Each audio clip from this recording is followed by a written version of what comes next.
Queridos irmãos, uma das coisas mais bonitas quando eu vejo todas essas máquinas bonitas aqui, às vezes eu vejo beleza, força, robustez e às vezes até extravagância. E acabamos de cantar que o nosso Deus é um Deus cheio de amor. E eu gostaria de hoje recordar ao coração de vocês uma história verdadeira, uma história de um homem que se encontrou com Cristo Jesus. A semelhança daquilo que um dia aconteceu com cada um de nós, aconteceu com cada um de vocês, um encontro pessoal com Cristo Jesus. E isso tem poder para mudar todas as coisas. Eu usei a palavra extravagante simplesmente para começar a ilustrar aquilo que eu quero dizer, que o amor de Deus é extravagante. O nosso Deus é exagerado em tudo que faz. Tudo que Deus faz é grande demais, é inacreditavelmente grande. Você pode contemplar o céu, as estrelas, o mar, esse mundo que Deus fez, tudo é exagerado, tudo em dose maior. E é claro que de vez em quando a gente tem um irmão assim grandão, que nem o pessoal da Big Graça, que nem meu irmão em Cristo, o pastor Marcos, assim, que já é big mesmo, sabe, esse pessoal extra large, que quando você abraça assim, você não dá para chegar dedo com dedo, porque o nosso Deus é um Deus exagerado, mas Ele é exagerado e extravagante em amor. E há uma história maravilhosa em Marcos capítulo 5, e eu vou ler os versículos de 1 a 15, se você quiser acompanhar. Eu vou ler numa nova versão chamada NVT, Nova Versão Transformadora. E esse relato de Cristo Jesus, desse amor extravagante, diz mais ou menos o seguinte: Jesus está em uma banda do Mar da Galileia. Como a gente sabe, o Mar da Galileia, você que já foi para Israel sabe que é um grande lago, não é mar, mas ele é tão grande e tanto vento bate naquele lugar que ele é comparado ao mar. A água ali é doce, você pesca ali peixes bons, principalmente tilápias. A água é doce, mas ele é chamado do Mar da Galileia por causa das dimensões e por causa das ondas encarpeladas. É por isso que ele é chamado Mar da Galileia, mas é um grande lago. Jesus está tranquilo no lugar, quer dizer, tranquilo em parte. Jesus está sempre, vamos dizer assim, apressado no seu caminho e ao mesmo tempo sempre comprimido pela multidão. Mas agora Jesus Cristo de repente diz para eles: vamos para a banda de Genezaré. E aí é uma mudança. Deixa eu dizer uma coisa para vocês, queridos. Sempre quando há mudanças na nossa vida, e essas mudanças são dadas por Deus, siga o caminho. Às vezes é difícil a gente compreender isto, e todos nós passamos por mudanças em nossa igreja. Siga o caminho de Deus. Muitas vezes nós não sabemos da jornada, nós não sabemos onde isso vai dar, mas se Jesus Cristo estiver mandando, obedeça, porque esse Deus maravilhoso, que criou de maneira extravagante o mundo inteiro, nos criou, nos colocou debaixo do seu amor, do seu cuidado, Ele sempre sabe o que Ele está fazendo. Eu fico imaginando os discípulos, acabaram de sair de uma banda desse lago, vai para outra banda, chega lá nesse lugar, Jesus Cristo nem chegou lá direito e diz assim: agora vamos para a banda de Genezaré, que já apontava para a terra dos gentios. Ele está cruzando fronteira já. Aquela é a última, vamos dizer assim, a última cidade, o último povoado, para adentrar já em território que não era de Israel. Mas é interessante o que acontece aqui. Jesus Cristo agora vai para outra banda do mar, desse grande lago de Genezaré, lá na Galileia. E aí o texto bíblico, escrito por Deus, pela boca, pelo coração de Marcos, diz assim: assim chegaram ao outro lado do mar, a região dos Genezarenos ou Gadarenos. Quando Jesus desembarcou, imediatamente um homem possuído por um espírito impuro saiu. Eu gosto dessa expressão, ele saiu do meio do nada. É mais ou menos isso que a Bíblia quer dizer. Ele surgiu, ele veio ao encontro de Jesus. Esse homem morava entre as cavernas usadas como túmulos, e ninguém conseguia detê-lo, nem mesmo com correntes. Sempre que era acorrentado e algemado, quebrava as algemas dos pulsos e despedaçava as correntes dos pés. Ninguém era forte o suficiente para dominá-lo. Dia e noite vagava entre os túmulos e pelos montes, gritando e cortando-se com pedras. Quando o homem viu Jesus, ainda a certa distância, correu ao seu encontro, se encurvou diante dele. Então soltou um forte grito: porque vem me importunar, Jesus, Filho de Deus Altíssimo?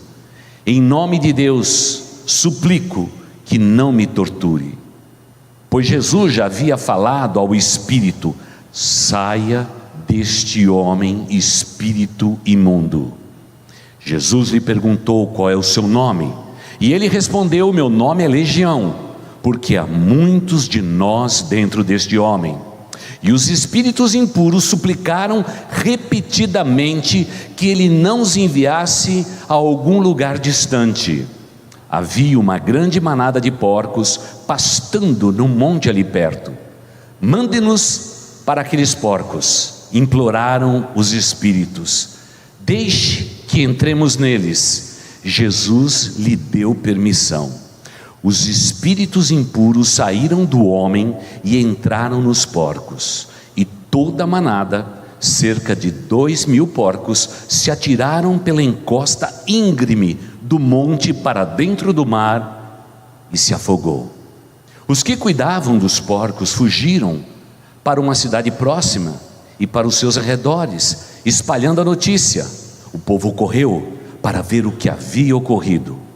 Chegaram até onde Jesus estava e viram um homem que tinha sido possuído pela legião de demônios. Estava sentado ali, vestido em perfeito juízo, e todos tiveram medo. Amém.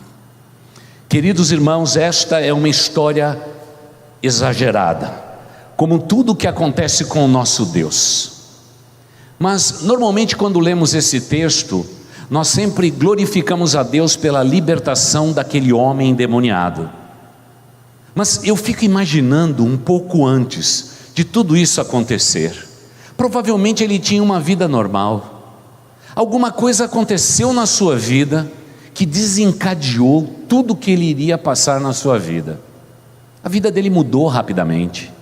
A vida dele entrou em colapso. Ele era filho.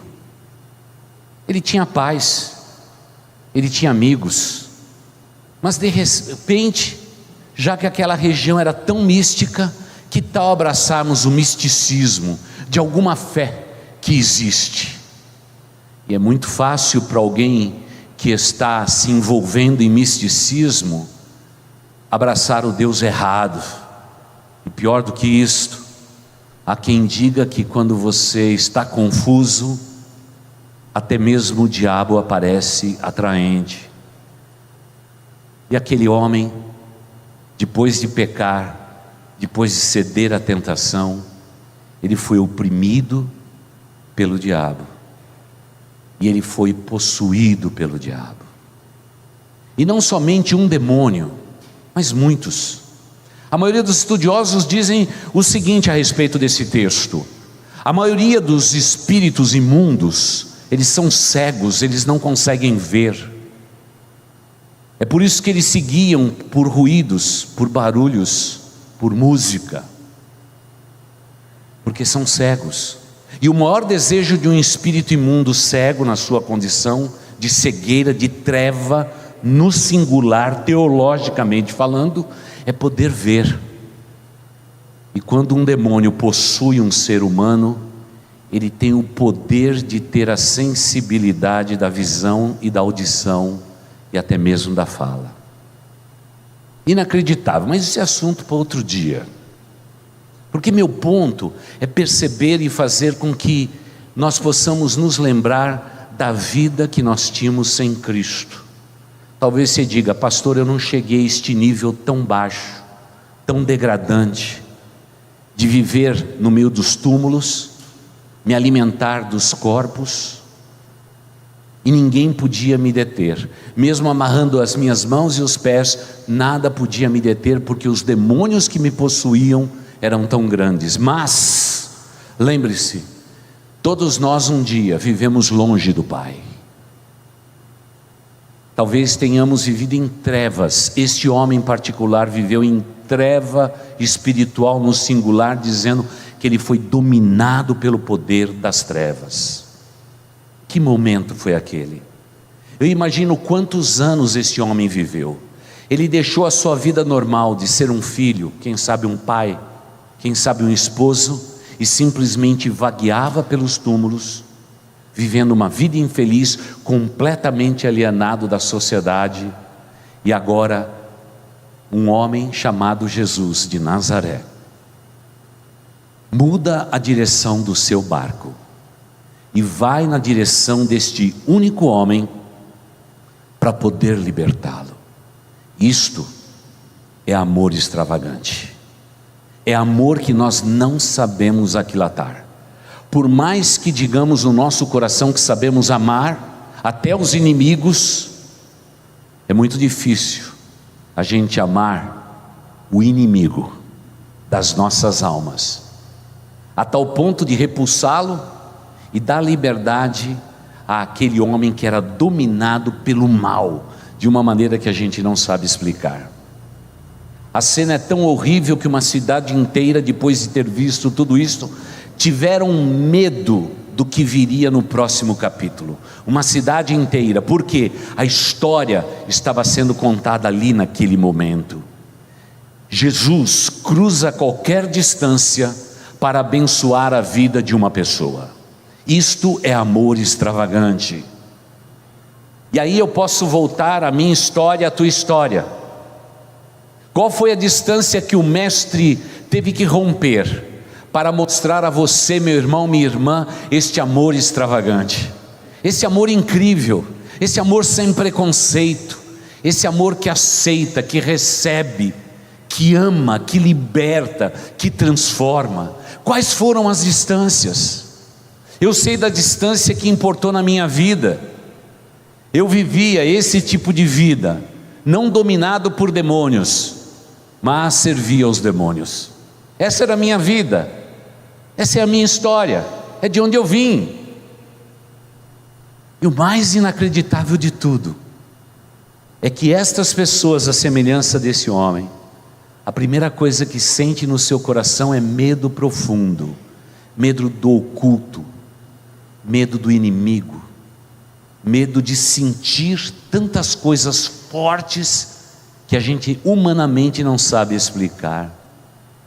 Um dos pavores maiores que eu tive na minha vida era ouvir muitas vezes, em uma semana, minha avó paterna falando com uma criancinha, trazendo revelações para as pessoas.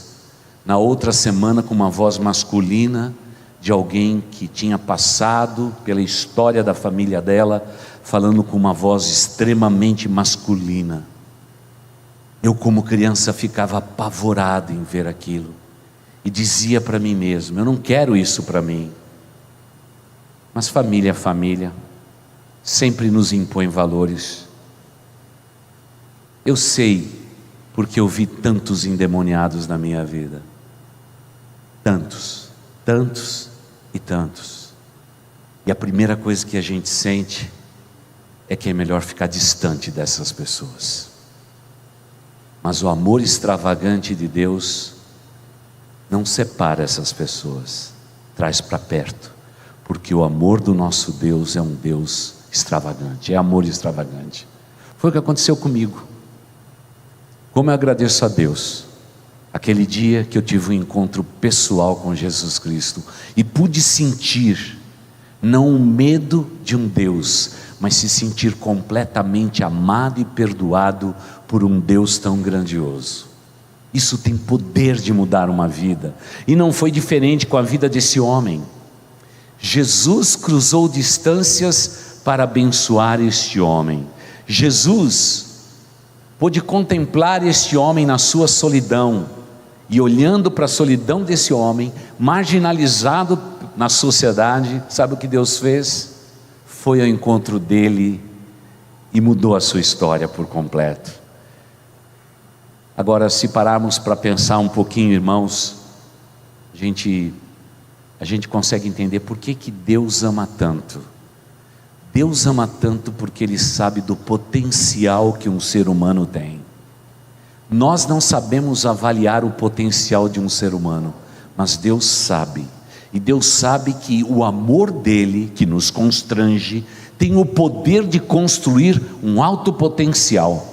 Pessoas que muitas vezes viviam nas cavernas, escondidas e separadas, uma vez alcançados pelo amor de Deus, se tornam pessoas incrivelmente maravilhosas, pessoas contundentemente maravilhosas, pessoas incrivelmente maravilhosas, porque Deus sempre sabe do potencial das pessoas.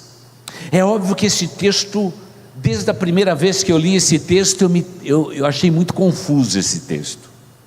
Primeiro, porque os demônios falaram com Jesus e fizeram um pedido, e Jesus disse sim. Deus dizer sim para os demônios, incrível. Mas só Deus, no seu amor extravagante, sabe onde isso ia levar. Imagine só que quem sempre cuidou de porcos no mundo inteiro são judeus. Só que judeus não podem pôr a mão em porcos. Eles sempre pagam para alguém cuidar dos porcos. Eles não comem um torresmo, nem um bacon. Eu até acredito que no segundo dia da criação Deus criou o bacon. Negócio bom, não é? Negócio bom. Mas judeu não. Judeu cuidava ao redor de todos, o coletivo de porcos, o que é? Vara. Cuidava de todas as varas de porcos, mas eles mesmos não punham a mão, só feriam lucros. E agora Jesus Cristo, um judeu, não põe a mão nos porcos, mas quando os demônios diz, tem aqui do lado uma manada, uma vara de porcos, permita que nós possamos entrar neles, eu fico imaginando para um judeu dizendo, prejuízo. Mas provavelmente esse prejuízo vai fazer com que cada judeu, na sua hipocrisia, pense no que eles fazem. Não comem a carne do porco, mas comercializam por alto preço a carne dos porcos. E lá foram os porcos para o meio do abismo e caíram no grande lago e se afogaram todos. Esse é um texto que palmeirense não gosta. Eu sei que agora você vai olhar para trás, para frente, sempre dizendo para um amigo que você ama, está vendo só que o pastor está falando, está vendo só? Todo mundo já descobriu que eu sou corintiano agora, né? Mas irmãos, a história não para aí. Jesus diz sim para os demônios. Os demônios entram nos porcos, se precipitam no grande lago e morrem todos. Todo mundo que cuidava dos porcos e a cidade vieram ver o que estava acontecendo, porque algo sobrenatural acontece. E quando o povo da cidade chega, a Bíblia diz assim: lá estava o que fora endemoniado. Glória a Deus por isso, porque uma legião de demônio tem que se submeter ao nome que está sobre todo nome, o nome de Jesus Cristo. Por isso, há poder e autoridade pelo nome maravilhoso de Jesus, aleluia por isso. Há poder. Ele foi liberto, e agora diz, aquele que for endemoniado, estava sentado, vestido, em perfeito juízo. Todo mundo ficou assustado. Veja só que o texto termina, ninguém ficou apavorado porque porcos morreram, mas por ver um homem que por anos andava no sepulcro, se alimentava do resto de mortos, quebrava todos os grilhões e algemas, e agora ele estava ali, lúcido, vestido. E agora, esse Deus cujo amor é extravagante, e só esse amor extravagante podia fazer tudo isto que contamos nessa história. Agora vem a parte final. O endemoniado gadareno diz assim: mestre, permita que eu siga você. Eu quero ir com você por onde o senhor for. O que é que Jesus diz? O que é que Jesus diz, irmãos? Não. Eu falo, não, espera um pouquinho, Senhor Jesus, o senhor está me deixando confundido, está me deixando confuso, porque se uma legião de demônio te pede alguma coisa, você diz sim. Agora o homem quer ir e quer ser usado pelo Senhor, o Senhor diz não. Senhor Jesus, Jesus de Nazaré, o senhor está meio confuso hoje. E aí a gente fica entendendo a dimensão desse amor extravagante. Nós seres humanos não temos capacidade para entender o que vai acontecer aqui. Eu fico imaginando como pastor de igreja, nesse tempo, que todo mundo da minha igreja diz assim: pastor, tem fulano de tal, que tem um testemunho poderoso, pastor. Ele roubou banco, matou, estuprou e agora se converteu. Traz o homem aqui porque ele vai dar um testemunho e multidões vão se converter. E é engraçado que hoje todo mundo valoriza esses grandes testemunhos, não é? Eles são fortes, eles chamam a atenção.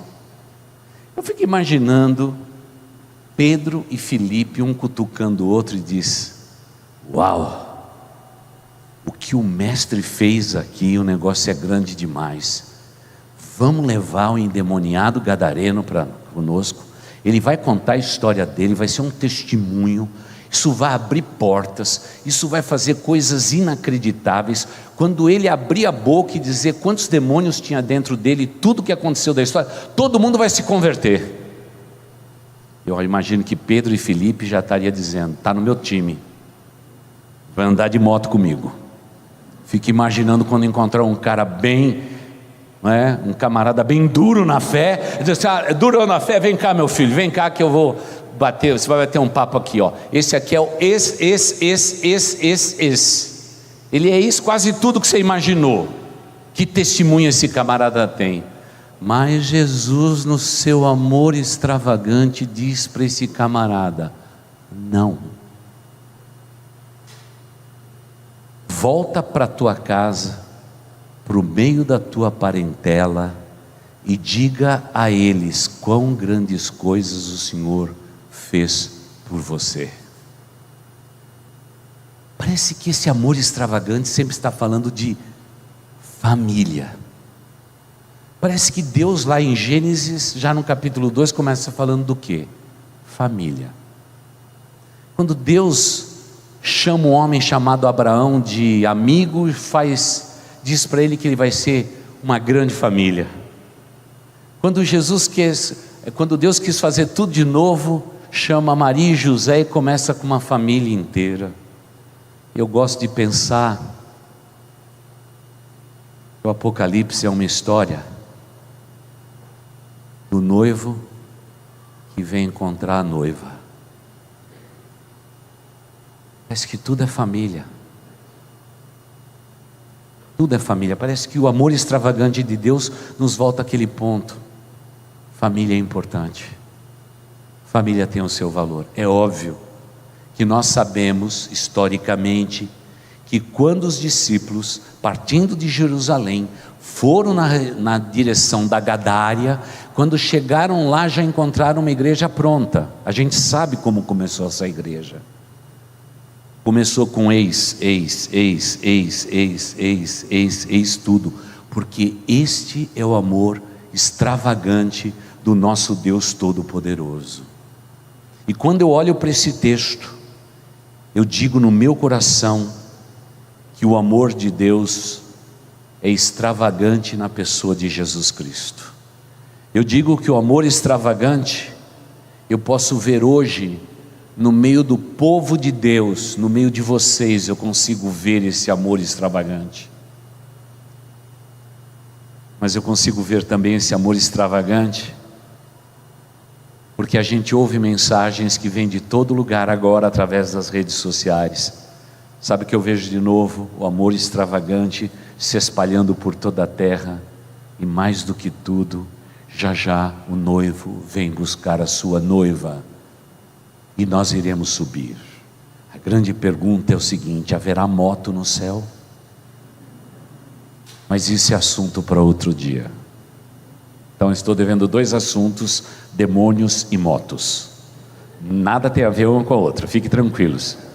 Mas irmãos, queridos, esse amor extravagante um dia me alcançou. E alcançou você. E você só precisa contar a tua história. Porque a tua história é poderosa. Não se engane, achando que a conversão do ex tudo é mais importante do que a sua conversão. Não é. Porque hoje Deus está procurando que o seu amor extravagante possa ser derramado na vida de todas as pessoas.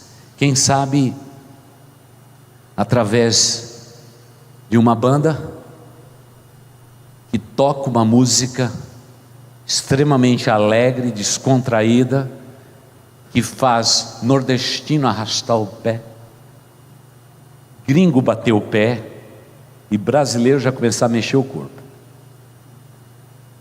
Na Paulista, em todo lugar onde eles vão,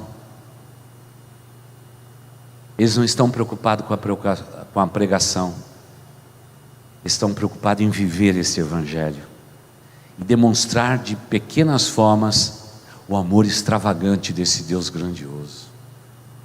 Cada vez que você acelerar a sua moto, o ronco é extravagante, mas lembre-se que quem está em cima dessa moto é mais extravagante ainda, porque foi alcançado por esse amor exagerado desse Deus grandioso, e a Ele toda a honra e toda a glória, porque foi Ele quem fez. E irmãos, no que diz respeito a nós, nosso assunto nunca foi moto, sempre foi Cristo. Nunca foi moto, sempre foi Cristo. Porque cada vez que alguém chega perto para perguntar alguma coisa, nós sabemos que a gente gosta de máquina, mas a gente ama Jesus Cristo, aquele que um dia mudou a nossa vida, que transformou o nosso ser. E nós sabemos que uma alma vale mais do que o mundo inteiro. E muitas vezes uma literatura distribuída na parada, muitas vezes de uma estrada, um sorriso para alguém, um abraço apertado, o acolhimento, isso tem poder de mostrar o amor extravagante de Deus para as pessoas que precisam, cujas histórias estão sendo ainda contadas, tudo pelo extravagante amor de Deus. Por isso, eu estou muito bem no meio de vocês, e vou dizer por quê. Porque a mesma porção de sangue que libertou o endemoniado gadareno é a mesma porção de sangue que libertou a mim e libertou a você. Não existe aqui nesse auditório ou em qualquer parte do reino de Deus alguém que seja maior do que o outro. Todos nós somos iguais, porque o sangue do Cordeiro nos iguala, nos torna idênticos.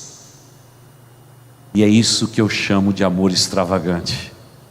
Que amor extravagante é o do nosso Deus. Dias atrás, encontrei uma moça pequenininha, magrinha, frágil, e perguntei para ela: de onde você veio? Ela diz: olha, eu era do interior do Brasil, e agora eu estou no Vietnã. Fazendo o que no Vietnã? Eu estou cuidando de crianças no orfanato, e ali pregando o Evangelho de Jesus Cristo. Amor extravagante. Dias atrás, peguei um Uber aqui na porta da igreja, e ele deu uma olhadinha e disse assim: isso aqui é uma igreja? Eu falei: igreja? É grande, enorme. Eu falei: mas é uma igreja pequena, cabe no teu coração. Já ia começar a pregar o Evangelho, e ele diz assim: Eu também sou crente. É um amor extravagante de Deus. Tem até gente dentro do Uber, até gente que dirige carro por aplicativo. Ele está em todo lugar. É o amor exagerado de Deus. Dias atrás, fundando a nossa igreja, a filha lá nos Estados Unidos, um homem ficou do outro lado no dia do churrasco, que teve culto da manhã e meio-dia churrasco. Sabe como que é brasileiro? Onde se reúne tem que queimar uma carninha, né? Não tem jeito. Eu olhei lá do outro lado, eu vi um senhor sentado do outro lado, olhando aquela tenda, olhando todo aquele movimento. E eu disse: deixa eu ir lá. Atravessei aquele estacionamento, cheguei perto dele, com uma marmita na mão, uma marmita bem bonita, com farofa, arroz e tal, e carne. E eu falei para aquele homem assim: você quer comer? Ele falou assim: olha, está cheirando bem aí. Eu falei: está cheirando bem. Você já comeu hoje? Não? Queria convidar você para comer. Você quer beber alguma coisa também?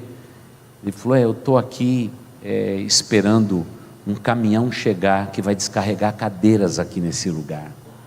Eu falei: mas enquanto você espera, você come um pouco. Ele olhou para mim e disse assim: só quem é de Deus faz o que você fez. Se preocupar com alguém que não está na tua festa. Disse: mas o nosso Deus é festeiro. Ele sempre vive chamando todo mundo para a festa. E eu queria te convidar para você estar com a gente. Mas eu vi que a igreja brasileira não fala a sua língua. Eu falei: meu amigo, você pode entrar. A casa é sua. No final daquele culto, aquele homem estava entregando a vida dele a Jesus Cristo. E ainda manteve a marmita branca na mão, o tempo todo, como se fosse um tesouro. O reino de Deus se expandiu, porque o amor de nosso Deus é um amor extravagante, é maravilhosamente extravagante. Eu concluo dizendo: qual que é a tua história, meu irmão, minha irmã? Você vai ver nela a extravagância desse Deus, como Deus amou a você, como Deus me amou. A base suprema do nosso ministério aqui é João 3,16, aquele versículo que fala do amor, o amor exagerado desse Deus extravagante, esse amor que um dia nos alcançou. E o maior desejo que nós temos é de encher esta cidade com esta mensagem tão simples, que temos um Deus extravagante. Mas a gente não precisa ir muito longe. Talvez você esteja hoje aqui e você diga para mim: pastor, eu jamais na minha vida entreguei o meu coração e a minha vida a Deus. Creio nele, tenho respeito por Deus. Pastor, eu não fiz nada de errado na minha vida, eu não roubei nenhum banco, eu não tenho nem como dar um testemunho desse como se fosse um endemoniado gadareno, mas eu tenho um coração, nesse coração teimoso, há um vazio. Já tentei preencher esse vazio de tudo quanto foi jeito. Já tentei resolver isso com posição social, dinheiro, prazer, religião. Nada funcionou. Porque teimosamente, quando eu vou dormir, meu coração continua vazio, à espera de sentir esse amor extravagante. Meu amigo, você está no lugar certo, porque Jesus está aqui, e Ele cobre qualquer distância para ir ao teu encontro, para te amar, e dizer que mesmo quando você estava ainda informe, no ventre da sua mãe, Ele te amou, Ele continua a te amar, e Ele sempre vai te amar.